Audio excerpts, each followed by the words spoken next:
Hello friends, previous lecture में આપણે શું ભણ્યા હતા યાદ છે? લેન્સના કોન્સેપ્ટ અને એના ઉપરથી અમુક ન્યુમેરિકલ્સ ગણ્યા હતા. કોમ્બિનેશન ઓફ લેન્સીસ, એક કરતાં વધારે લેન્સ હોય, કોમ્બિનેશનમાં હોય અને ફાઇનલ ઇમેજ ક્યાં મળે એ જોયું હતું. પછી એક ક્રિસ્ટલ બોલ હોય એટલે કે જાડો લેન્સ હોય તો અંતરો ક્યાંથી ગણવા એ પણ આપણે લેન્સ માટે કીધું હતું. તો દોસ્તો, ચેપ્ટરના એન્ડમાં હું તમને વધારાના કોન્સેપ્ટ પણ કરાવવાનો છું, સાથે સાથે કરાવતો જાઉં છું ન્યુમેરિકલ. એટલે સતત કોન્સન્ટ્રેશન રાખવાનું છે, સતત વિડીયો લેક્ચર જોતા રહેવાના છે. ન સમજાય તો 2 વખત વિડીયો લેક્ચર જોવાના છે. આજે આપણે એક નવા ટૉપિક ઉપર જવાના છીએ, પણ જરા ચિંતા નથી કરવાની કે 1 બાય 1 આપણે બધા ટૉપિક તો સાથે લેતા જ જઈએ છીએ, સાથે ન્યુમેરિકલ પણ લેતા જાય છે. ચેપ્ટરના એન્ડમાં વધારાના કોન્સેપ્ટ હશે એ પણ આપણે કવર કરશું, સાથે સાથે વધારાના ન્યુમેરિકલ્સ હશે એ પણ આપણે કવર કરશું. તો કન્ટિન્યુઅસ ચેપ્ટરના દરેક લેક્ચર અટેન્ડ કરવાના છે. આજે આપણે એક નવો ટૉપિક એટલે કે પ્રિઝમમાંથી રિફ્રેક્શન એટલે કે વક્રીભવન કેવી રીતે થાય એ સમજવાનું છે. અને એના માટે અમુક જે ગ્રાફ આવે એ પણ સમજવાનું છે. દોસ્તો, પ્રિઝમનો પ્રેક્ટિકલ તમારે 12th સાયન્સની અંદર આવે છે. NCERTમાં જે આપણે પ્રિઝમનો ટોપિક આપ્યો છે એ તમારે પ્રેક્ટિકલ પણ આવે છે. બહુ મજાનો પ્રેક્ટિકલ છે. એક હાર્ડબોર્ડ ઉપર પ્રિઝમ રાખી અને એની ઉપર પિન લગાવી અને એનું ઇમેજ જોવાની હોય છે. અને એ ઇમેજ કેવી રીતે મળે એ પ્રમાણે આખો એનો પ્રેક્ટિકલ સમજવાનો છે. એટલે પ્રેક્ટિકલ તો તમને અત્યારે હું નહીં સમજાવી શકું, પણ થિયોરોટિકલ પ્રેક્ટિકલની જેમ જ ખરેખર કેવી રીતે પ્રિઝમની અંદર રિફ્રેક્શન થાય એ હું આજે સમજાવવાનો છું. Fully concentrate. દોસ્તો, તમે પ્રિઝમ તો જોયું જ હશે.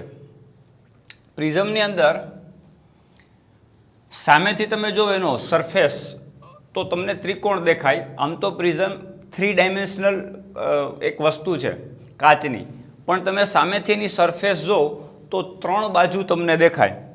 તો દોસ્તો, અહીંયા આપણે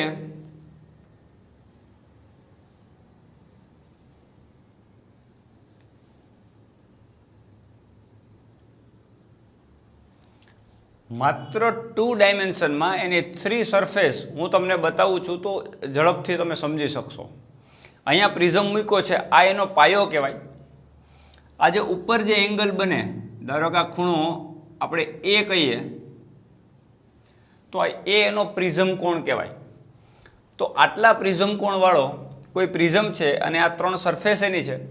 તો કોઈ પણ એક સરફેસ ઉપર પ્રકાશનું કિરણ તમે આપાત કરો તો એ રિફ્રેક્શન થઈ અને કેવી ઘટના બનશે એ આજે આપણે સમજવાનું છે.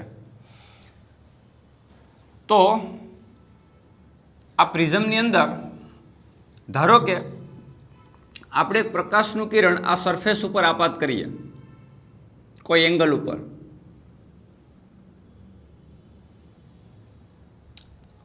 તો આનું આ સપાટી ઉપરથી શું થશે? વક્રીભવન થશે. અને સપાટી હું લંબ દોરું. દોસ્તો, સપાટીએ હું લંબ દોરું છું એટલે નોર્મલ દોરું છું તો શું થશે? આ પાત કોણ આઈ. હવે વક્રીભવન થઈને આ પ્રકાશનું કિરણ ક્યાં જશે? Depend on material. તમારું જે આ કાચ છે એ કેવો વક્રીભવનાંક ધરાવતું મટીરિયલ છે એ પ્રમાણે એનું વક્રીભવન થશે. હા, એ પાકું કે બાર જે છે એ ધારો કે N1 વક્રીભવનાંક છે અને આ પ્રિઝમનો વક્રીભવનાંક N2 છે અને N1 લેસ ધેન N2 છે. એટલે કે આ પાતળું માધ્યમ છે, આ ઘટ માધ્યમ છે. તો પ્રકાશનું કિરણ આપણને ખબર છે લંબ તરફ વળશે, એટલે આમ સીધું નહીં જતા. આનો મૂળ માર્ગ બતાવી દો, જો ધ્યાન રાખજો. આ પ્રકાશનું કિરણ આ પ્રિઝમ ના હોત તો શું થાત? આ પ્રિઝમ ના હોત તો આ ઇનિશિયલ જે રેસ છે એ આમ જતું હોત, આમ સીધું. પણ વચ્ચે પ્રિઝમ આવ્યો એટલે વક્રીભવન કઈ તરફ થશે? લંબ તરફ, એટલે નીચે વળે અને જો સરફેસ નીચે જે પાયો છે એને સમાંતર થાય એટલું વક્રીભવન થાય એવું આપણે ધારીએ. તો દોસ્તો શું થશે? અહીંયા તમને એક વક્રીભૂત કોણ મળ્યો, ધારો કે આનું કહી દઉં R1, શું કહી દઉં R1. આવું એટલા માટે નામ આપ્યું કે ફરીથી અહીંયા વક્રીભવન થવાનું છે, એટલે આપાત કોણ I, વક્રીભૂત કોણ R1, સપાટીએ દોરેલો લંબ અને વક્રીભૂત કિરણ વચ્ચેનો ખૂણો R1. એટલે ડેવિએશન કેટલું થયું, વિચલન કેટલું કહેવાય દોસ્તો. આ એનો સીધો માર્ગ હતો, વળી આમ ગયું, આટલું વળ્યું, તો આ જે વળ્યું છે કિરણ, એ જે ખૂણો બને દોસ્તો એને આપણે Δ1 કહી દઈએ. એટલે Δ1 તમારો શું છે, Δ1 તમારા માટે શું છે, વિચલન કોણ. કેટલું વિચલન થયું, વિચલન થવું એટલું જે માર્ગે જતું હોય અને ફંટાય અને માર્ગ બદલે એની વચ્ચે જે એંગલ બને એનું વિચલન છે. તો Δ1 જેટલું દોસ્તો એનામાં વિચલન થયું, R1 જેટલો વક્રીભવન કોણ ને I એટલો આપાત કોણ છે. હવે ફરી અહીંયા સપાટી આપણે લંબ દોરીએ દોસ્તો. જો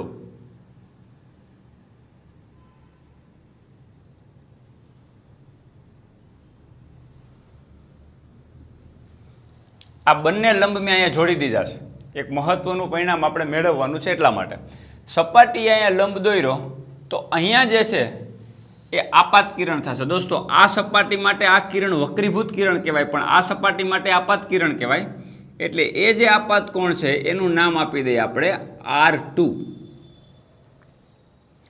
હવે આ પ્રકાશનું કિરણ કઈ બાજુ જશે, N2 વક્રીભવનાંક મોટો છે એટલે ઘટ માધ્યમમાંથી પાતળા માધ્યમમાં જાય, તો આમ સીધું ન જતા આપણે સીધું તો દોરી જ દઈએ.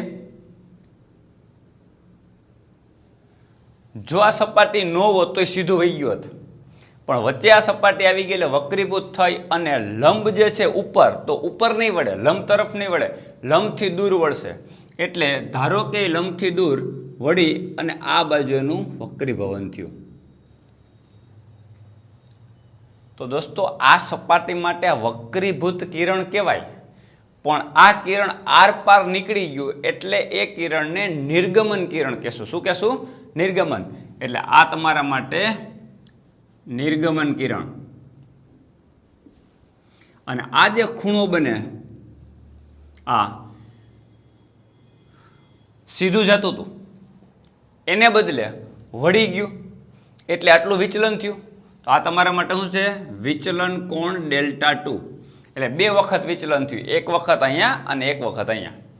હવે સપાટીએ દોરેલો લંબ અને નિર્ગમન કિરણ વચ્ચેનો ખૂણો, આપણે કેમ કહીએ કે સપાટીએ દોરેલ લંબ ને વક્રીભૂત કિરણ વચ્ચેનો ખૂણો વક્રીભવન કોણ કહેવાય, એમ સપાટી સાથે દોરેલો લંબ અને કયું કિરણ, નિર્ગમન કિરણ, આની વચ્ચેનો ખૂણો એટલે આ આખો એંગલ જે છે એને આપણે E કહીએ અને આને કહેવાય નિર્ગમન કોણ.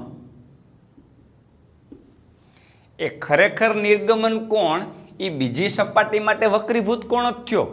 સપાટીએ દોરેલ લંબ ને વક્રીભૂત કિરણ વચ્ચેનો ખૂણો, પણ આને આપણે નિર્ગમન કિરણ કીધું એટલે આ ખૂણાને નિર્ગમન કોણ કહેશું. એટલે ઓલ ઓવર પ્રિઝમ માટે નિર્ગમન કોણ કહેવાય, પણ બીજી સપાટી માટે એને શું કહેવાય, વક્રીભૂત કોણ પણ કહેવાય. દોસ્તો આ કટ એન્ડ ક્લિયર આકૃતિ તમને પરફેક્ટ સમજાઈ ગઈ હશે. બંને સપાટી પર બે વખત ડેવિએશન થાય છે, એક વખત Δ1 ને એક વખત Δ2. એટલે કુલ વિચલન કેટલું હોય દોસ્તો, બેયના સરવાળા જેટલું. એટલે તમે વિચારો છીએ આ કિરણ કેમ જતું હતું, સીધું વળી કેમ ગયું, અહીંયા વળ્યું ને અહીંયા વળ્યું. એટલે આને તમે આમ પાછળ લંબાવો આમ,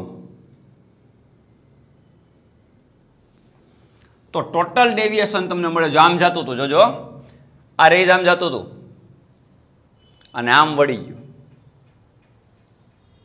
ભલે બે વખત વળ્યું, એક વખત આમ વળ્યું પછી આમ વળ્યું, પણ ફાઇનલ તમે વિચારો કે આ રેઝ આમ જતું હતું અને આમ વળી ગયું. એટલે આ જે એંગલ મળ્યો તમને એ તમારું કુલ વિચલન ડેલ્ટા કહેવાય. અને ડેલ્ટાની વેલ્યુ તમે Δ1 પ્લસ Δ2 કહી શકો. બે વખત વિચલન એટલે આ બંનેના સરવાળા જેટલું વિચલન ટોટલ થયું હોય. હજી પણ તમને ના સમજાતું હોય તો આ એક ત્રિકોણ વિચારો. આ Δ2 હોય તો આ Δ2 હોય, આ Δ2 હોય તો આ Δ2 હોય, અભિકોણની જોડ. તો સામેનો ખૂણો Δ2 હોય ને આ Δ1 હોય તો Δ1 પ્લસ Δ2 એ ડેલ્ટા હોય, કારણ કે આ ત્રિકોણ માટે આ કયો કોણ કહેવાય? બહિષ્કોણ. બહિષ્કોણનો સિદ્ધાંત આપણે ભણી ગયા. આ ત્રિકોણ છે, આ એક બાજુને લંબાવો તો આ ડેલ્ટા એ બાકીના બે ખૂણાના સરવાળા જેટલા, એટલે Δ1 ને આ તમારા માટે Δ2 જ છે. તો Δ1 ને Δ2 આ બેનો સરવાળો ડેલ્ટા જેટલો હોય. આને પ્રિઝમ કોણ કહેવાય. આને પહેલી સપાટી માટે વિચલન કોણ, આ બીજી સપાટી માટે વિચલન કોણ, આ કુલ વિચલન કોણ Δ1 પ્લસ Δ2 થાય. આ પહેલી સપાટી માટે વક્રીભૂત કોણ, આ પહેલી સપાટી માટે આપાત કોણ R2 અને આ બીજી સપાટી માટે વક્રીભૂત કોણ અથવા તો નિર્ગમન કોણ E. દોસ્તો દરેક એંગલનો મેં તમને પરિચય આપી દીધો. હવે બહુ જ સિમ્પલ વસ્તુ સમજવાની છે, બહુ થિયરીને કોમ્પ્લિકેટેડ કરવાની નથી. હું અમુક નામ આપી દઉં. જો આનું નામ એ જ આપી દઉં, ભલે ખૂણો એ હોય એટલે આપણા માટે ખૂણો એ ને એ. આનું નામ આપી દઉં બી, આનું નામ આપી દઉં સી અને આનું નામ આપી દઉં ડી. હવે એ બી સી અને ડી આ તમારા માટે એક ચતુષ્કોણ થયો. તો તમે જોજો એ બી સી એ તો કાટકોણ ત્રિકોણ છે. એ બી સી એ તો કાટકોણ ત્રિકોણ છે, કારણ કે આ સપાટીય લંબ છે. અને એ ડી સી એ પણ કાટકોણ ત્રિકોણ છે, આ સપાટીય લંબ છે. એટલે ખૂણો એ બી સી અને ખૂણો એડીસી બંને 90-90 એટલે 90 પ્લસ 90 એટલે 180 ડિગ્રી પૂરું. ચતુષ્કોણના ચારેય ખૂણાનો સરવાળો 360 થાય. એમાં આ બે ખૂણા એબીસી અને એડીસી બંને ખૂણાનો સરવાળો ઓલરેડી 180 થઈ ચૂક્યો છે. તો ખૂણો એ અને ખૂણો બીસીડી બાકી રહ્યો, એટલે ખૂણો સી બાકી રહ્યો. આ સી તો ખૂણો એ અને ખૂણા સી નો સરવાળો પણ 180 જ થાય. આ તો ફાઇનલ. ચતુષ્કોણ એ બી સી ડીમાં ખૂણો એબીસી અને ખૂણો એડીસી 90-90 એટલે 180 નો હિસાબ પૂરો.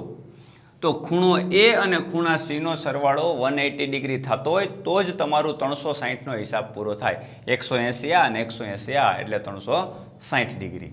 તો તમારા માટે ખૂણો એ પ્લસ ખૂણો સી, આમ ટૂંકામાં લખું છું, ખરેખર ખૂણો સી એટલે બીસીડી અને ખૂણો એ એટલે બીએસી બીએડી. તો અહીંયા ખૂણો બીએડી એટલે કે એ અને ખૂણો બીસીડી એટલે ખૂણો સી, આનો સરવાળો 180 ડિગ્રી થાય. ઇક્વેશન મેં 1 લખ્યું. આટલી વાત ક્લિયર. હવે તમને એક આમાં ત્રિકોણ દેખાય. તમે જો R1 R2 અને C ને કવર કરતો ત્રિકોણ. તો ત્રિકોણના ત્રણેય ખૂણાનો સરવાળો પણ દોસ્તો કેટલો થાય? 180 ડિગ્રી. એટલે ખૂણો R1 પ્લસ ખૂણો R2 પ્લસ ખૂણો C is equal two also 180 degree.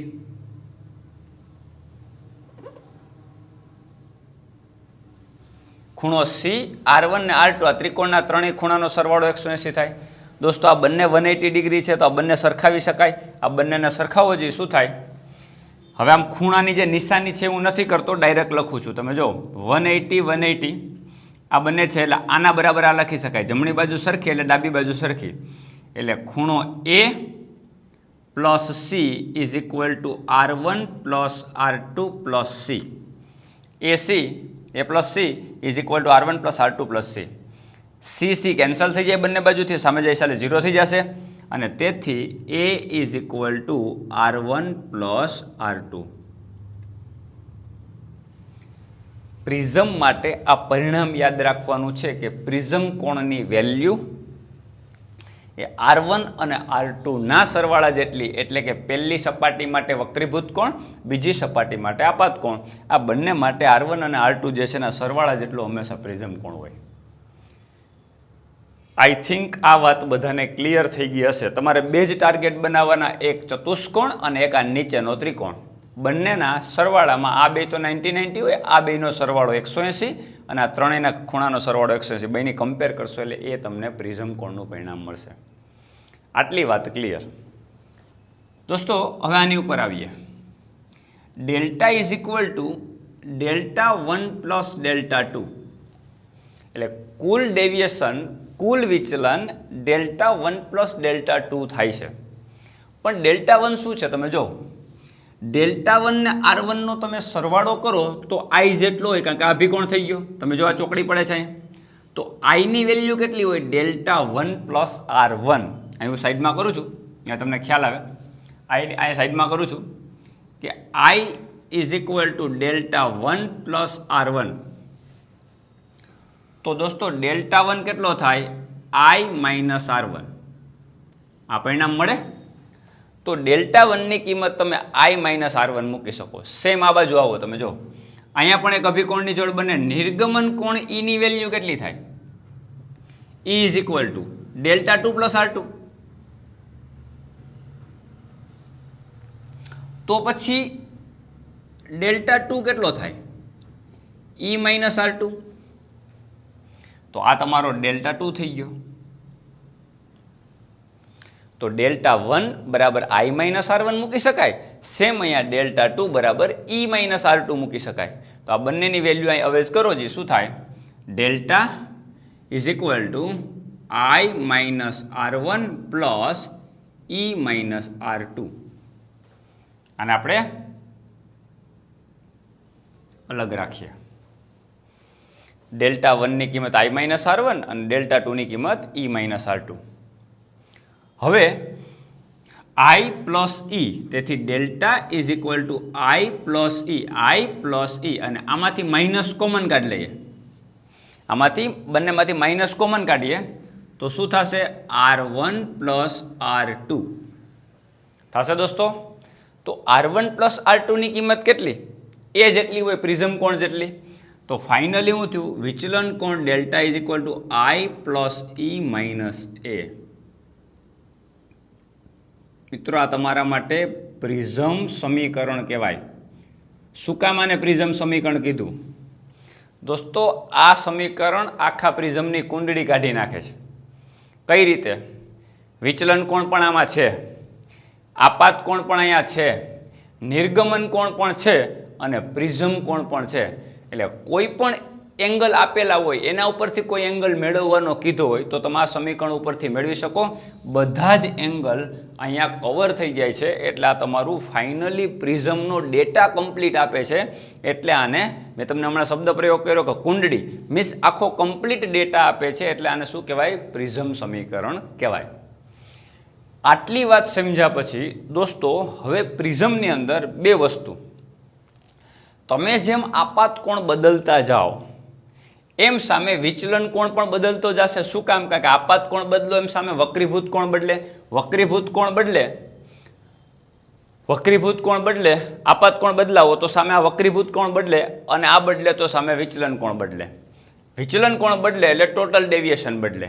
એટલે સ્વાભાવિક છે કે તમે જે રીતે આપાત કોણ બદલતા જાઓ એની સામે વિચલન કોણની વેલ્યુ પણ બદલતી હોય.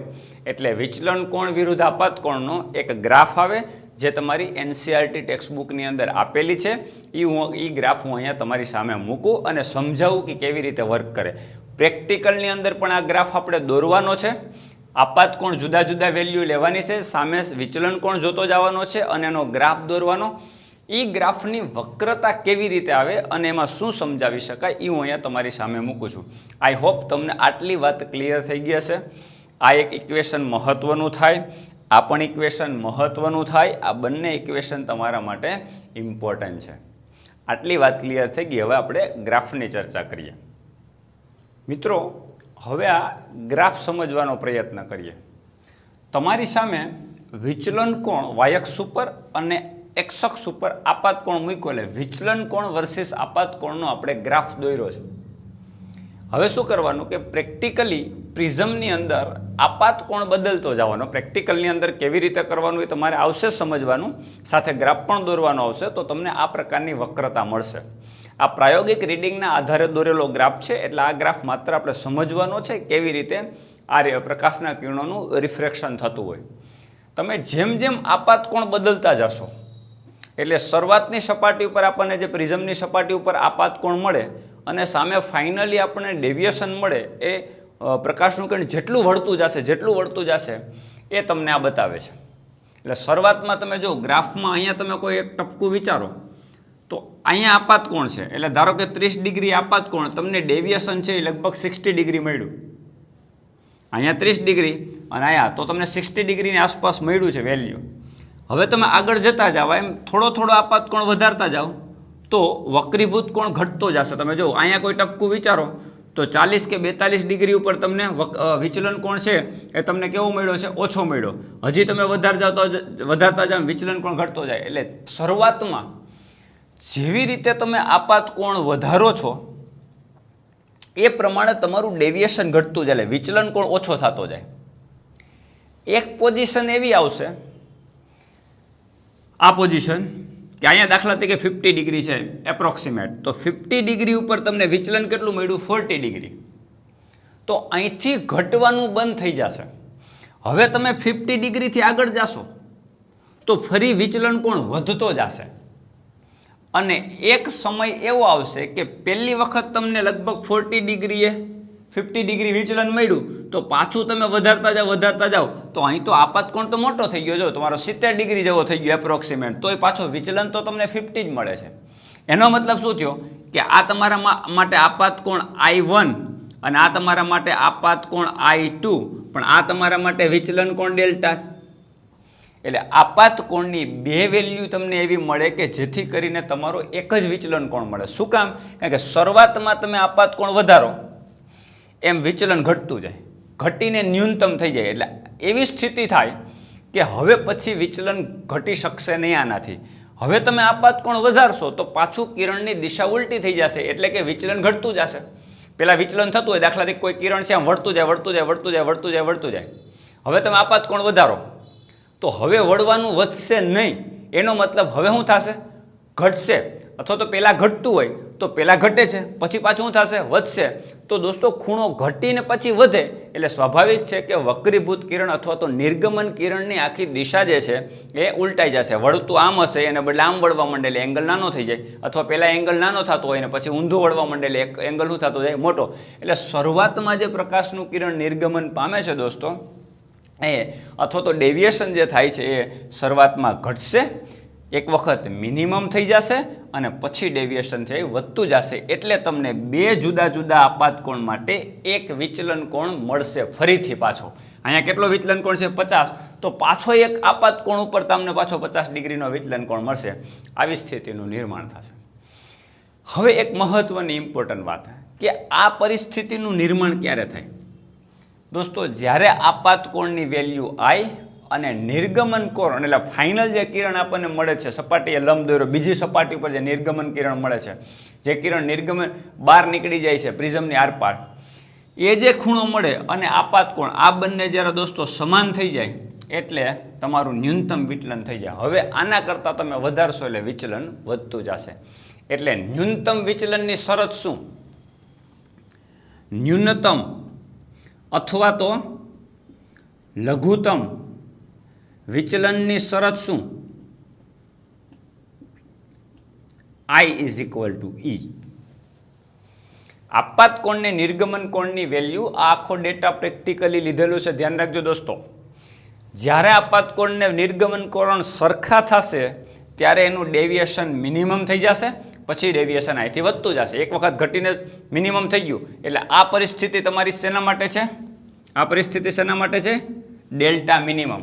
તમારી ટેક્સ્ટ બુકમાં એને ડી મિનિમમ એટલે DM વડે દર્શાવ્યું છે. હું અહીં તમને વિચલન દેખાય એટલે હું ડેલ્ટા મિનિમમ આવો સિમ્બોલનો યુઝ કરીશ. એની યારે કોઈ લેવા દેવા નથી.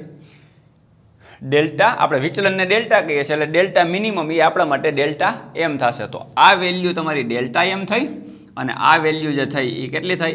I. અને Iની વેલ્યુ કોના જેટલી હશે? E જેટલી, નિર્ગમન કોણ જેટલી હશે ત્યારે લઘુત્તમ વિચલન થશે. આઈ હોપ તમને આ ગ્રાફ સમજાઈ ગયો હશે. હવે આની ઉપરથી મહત્વનું પરિણામ આપણે જોવાનું છે, સમજજો દોસ્તો. I = E કરો એટલે શું પરિણામ થશે તમને ખબર છે? R1 ને R2 સરખા થઈ જશે. કઈ રીતે? તમે જો આ પ્રિઝમ છે આપણો, આપાત કોણ, આ વક્રીભૂતના વિચલન કોણ, રાઈટ? આ સપાટીએ લંબ, આ સપાટીએ લંબ. ફરીથી તમને આ તો જસ્ટ એમને બતાવી દો. અહીંયા આપાત કોણ એટલે અહીંયા તમે સ્નેલનો નિયમ વાપરો તો શું થાય દોસ્તો? જો પહેલી સપાટી ઉપર સ્નેલનો નિયમ વાપરું, N1 સાઇન, પહેલી સપાટી માટે આપાત કોણ I, N2 સાઇન, પહેલી સપાટી માટે વક્રીભૂત કોણ R1. આ પહેલી સપાટી માટે. બીજી સપાટી માટે વાપરો તો બીજી સપાટી માટે મેં આપાત કોણ કેટલો કીધો તો R2, અહીંયા જે એંગલ હતો એ. તો તમારા માટે N2 sin R2.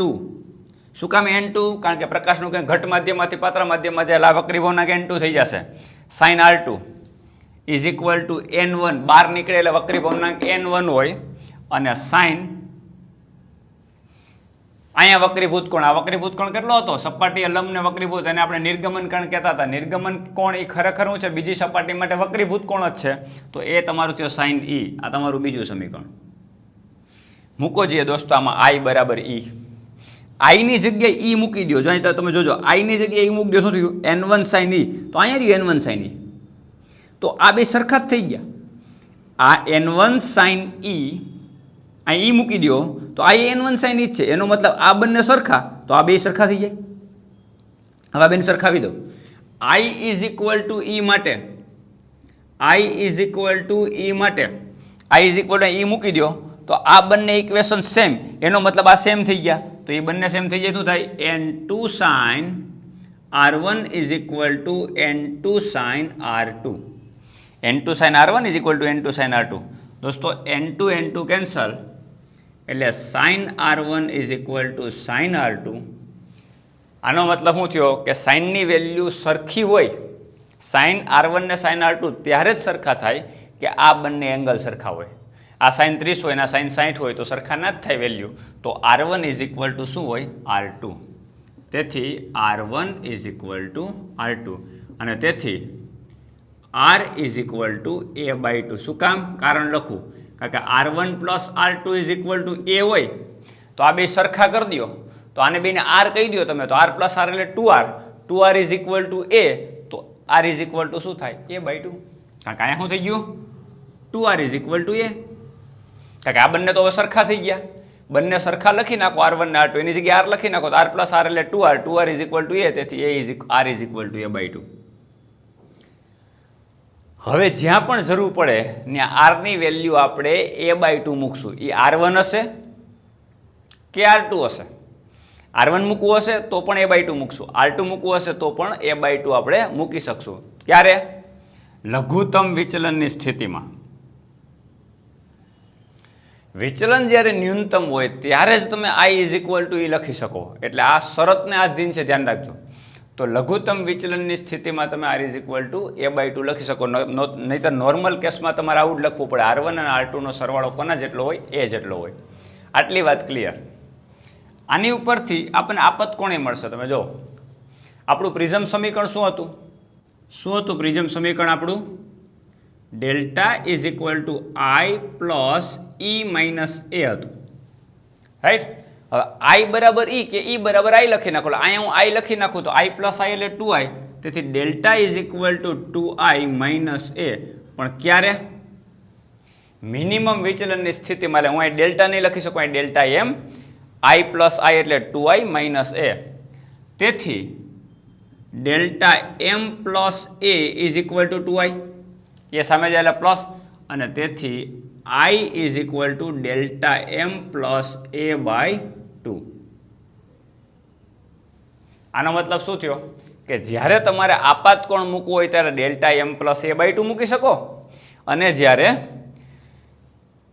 વક્રીભૂત કોણ R મૂકવું હોય ત્યારે તમે A/2 મૂકી શકો. તો હવે તમે વિચારો, જે પણ સમીકરણ સ્નેલનો નિયમનું સમીકરણ આવી રહ્યું, જો અહીં રહ્યું છે, મૂકો જો N1 એટલે N1, N2 એટલે N2. sin I ની જગ્યાએ આ મૂકવાનું, અને R1 ની જગ્યાએ A/2 મૂકવાનું. કારણ કે R1 ને R2 ને R બધું સરખું જ છે, તો અહીં તમે A/2 મૂકી શકો. તો તમારું ફાઇનલ ઇક્વેશન શું મળે? તમે જો, તમારું ફાઇનલ ઇક્વેશન શું મળશે? એ તમારી સામે મૂકું છું. N1 sin I. પણ I ની જગ્યાએ શું? મજા સમીકરણમાં કિંમત મૂકું છું. N1 sin I ની જગ્યાએ શું મૂકવાનું? Delta M plus A/2 is equal two N2 sin R1. એટલે કે sin R1 ની જગ્યાએ શું મૂકવાનું? A/2. કારણ કે R1 is equal two R2 is equal two R is equal two A/2. તો આમાંથી n2/n1 ને હું કરતા બનાવું તો n2/n1 n1 છેદમાં જાય તો sin a/2 આ બાજુ આવી જાય એટલે sin delta m plus a/2 by sin a/2. મિત્રો આ શું છે ખરેખર? સાપેક્ષ વક્રી ભવનાંક. n2/n1 એટલે શું? n21 અને આમે લખી શકાય ને n21. બીજાનો વક્રી ભવનાંક પહેલાની સાપેક્ષ છે. શું કામ બીજાનો વક્રી ભવનાંક પહેલાની સાપેક્ષ? કાંઈ હવા હોય તો હવાનો વક્રી ભવનાંક 1 અને ઉપરનો વક્રી ભવનાંક કાચના દ્રવ્યોનો વક્રી ભવનાંક પ્રિઝમના દ્રવ્યોનો વક્રી ભવનાંક n લઈ લ્યો તો n/1 એટલે n. પણ વ્યાપક સમીકરણ હંમેશા લખવું જોઈએ, કારણ કે પ્રિઝમને જ્યારે પાણીમાં ડૂબાડ્યો હોય તો અહીંયા પાણીનો વક્રી ભવનાંક આવે અને અહીંયા પ્રિઝમના દ્રવ્યોનો વક્રી ભવનાંક આવે, એટલે પ્રિઝમનો સાપેક્ષ વક્રી ભવનાંક આટલો થાય. તો દોસ્તો આ ઇક્વેશન ઇમ્પોર્ટન્ટ થઈ જાય તમારા માટે. આ ઇક્વેશન અત્યંત મહત્વનું થઈ જાય. આપણે જ્યારે પણ આના ન્યુમેરિકલ્સ ગણશું ત્યારે પ્રિઝમના દ્રવ્યના વક્રી ભવનાંકની જ્યારે વાત આવે ત્યારે આ લેવું જોઈએ. આ પણ મહત્વનું થાય. ન્યૂનતમ વિચલનમાં r a/2 થાય. આ પણ લખી શકાય. આપાત કોણ પણ ડેલ્ટા m પ્લસ a/2 થાય. આ બધા ઇક્વેશન જે હું બોક્સ કરું છું એ ઇમ્પોર્ટન્ટ ઇક્વેશન છે. આ બધા ધ્યાન રાખવા પડે થિયરી વખતે. હજી જો પ્રિઝમ પાતળો હોય મીન્સ આવો હોય તો પ્રિઝમ કોણ એનો નાનો હોય. અને દોસ્તો જ્યારે પ્રિઝમ કોણ નાનો હોય એટલે વિચલન કોણ ન્યૂનતમ જ છે. આ બંને નાના હોય તો આ બંનેનો સરવાળો કરીને ભાગ્યા 2 કરો તો આ ખૂણો અત્યંત નાનો થઈ જાય. મીન્સ આ ખૂણો પણ નાનો થઈ જાય, કારણ કે પ્રિઝમ કોણ નાનો હોય એને ભાગ્યા 2. દાખલા તરીકે પ્રિઝમ કોણ 4 અંશનો છે તો 4 અંશ ભાગ્યા 2 અંશ તો એ 2 અંશ તો અત્યંત નાનો કહેવાય, એના કરતાં પણ નાનું કહેવાય. તો અહીંયા જ્યારે પણ ખૂણો નાનો હોય ત્યારે આપણને ખબર છે sin θ બરાબર θ લખી શકાય. તો sin θ બરાબર θ લખવાનું અને sin θ બરાબર θ લખવાનું, એટલે સાઇન કાઢી નાખવાનું. તો દોસ્તો સાપેક્ષ વક્રી ભવનાંક કેટલો થઈ જશે? n21 કેટલો થઈ જશે? તમે જો સાપેક્ષ વક્રી ભવનાંક કેટલો થઈ જાય જ્યારે પ્રિઝમ કોણ નાનો હોય, એટલે પાતળો પ્રિઝમ હોય ત્યારે n21 એટલે કે n2/n1 is equal two sign કાઢી નાખવાનું. સાઇન કાઢી નાખો તો શું થઈ ગયું? Delta m plus a/2 by a/2. કે નાના ખૂણા માટે sin θ is equal to θ. 2 cancel, એટલે ફાઇનલી શું થયું? n21 is equal to delta m plus a/a. આવું જ થયું. તો a/a ઇઝ ઇક્વલ ટુ 1 અને ડેલ્ટા m/a અથવા તો વિચલન કોણ લઈ લઈએ આપણે, અને આપણે અહીં સામે લઈ લઈએ તો n21 into a is equal to delta m plus a થાય. તો લઘુત્તમ વિચલન delta m is equal two કેટલું થયું? આ a સામે જાય એટલે માઇનસ થઈ જશે, એટલે શું થયું? n21 -1 અને a કોમન. ડેલ્ટા m ને કરતા બનાવો તો a સામે જાય તો માઇનસ થશે, એટલે n21a માઇનસ a એમાંથી a કોમન તો n21 -1. તો દોસ્તો લઘુત્તમ વિચલનની સ્થિતિ હોય તો લઘુત્તમ વિચલન કોણ કેટલો મળે? ક્યારે? પ્રિઝમ પાતળો હોય તો. આ શરતને આધીન છે. આ પાતળા પ્રિઝમ માટે છે, ધ્યાન રાખજો. તમારું વ્યાપક સમીકરણ આ કહેવાય, પણ જો પાતળા પ્રિઝમ માટે કંઈ પણ વાત કરી હોય તો સીધું આ મૂકો તો તમારા સાઇનની વેલ્યુઓ ગોતવી ના પડે, કોમ્પ્લિકેટેડ ન થઈ જાય એમસીક્યુ. એટલે દાખલા તરીકે તમને પ્રિઝમ કોણ અત્યંત નાનો આપ્યો 2 અંશ અને ન્યૂનતમ વિચલન શોધવાની વાત હોય તો સીધું આ જ મૂકવાનું હોય, અહીંયા 2 અંશ મૂકી દેવાના. તો સ્વાભાવિક છે કે પ્રિઝમ કોણ જેમ નાનો હોય એમ ડેવિએશન એ નાનું થાય, એટલે પાતળા પ્રિઝમનું વિચલન દોસ્તો ઓછું થતું હોય, કારણ કે આ સમપ્રમાણમાં જ છે. તો આ જેમ નાનો એમાં નાનો થશે, આ જેમ મોટો એમાં મોટો થશે. એટલે પ્રિઝમ કોણ જેમ નાનો, જેમ પ્રિઝમ પાતળો એમ વિચલન કેવું થાય દોસ્તો? ખૂબ જ ઓછું થાય. આઈ હોપ આ વાત થિયરી ક્લિયર થઈ ગઈ હશે. જો આ થિયરી ક્લિયર થઈ ગઈ હોય તો જ નેક્સ્ટ લેક્ચર ભરવાનો છે. એટલે 2 વખત એવું હોય તો આ થિયરી જોવો, પણ પ્રિઝમ રિલેટેડ કોઈ પણ એમસીક્યુ દોસ્તો હોય ત્યારે આ શરતને આધીન જે પણ સૂત્રો છે આપણા મગજમાં કટ એન્ડ ક્લિયર હોવા જોઈએ, પછી જ તમે એના ન્યુમેરિકલ્સ ગણી શકો. તો નેક્સ્ટ લેક્ચરમાં આપણે પ્રિઝમના ન્યુમેરિકલ્સ ગણવાના છે. તો વ્યવસ્થિત થિયરી તૈયાર કરીને બેસી જાજો, પછી આપણે એના ન્યુમેરિકલ્સ જોશું.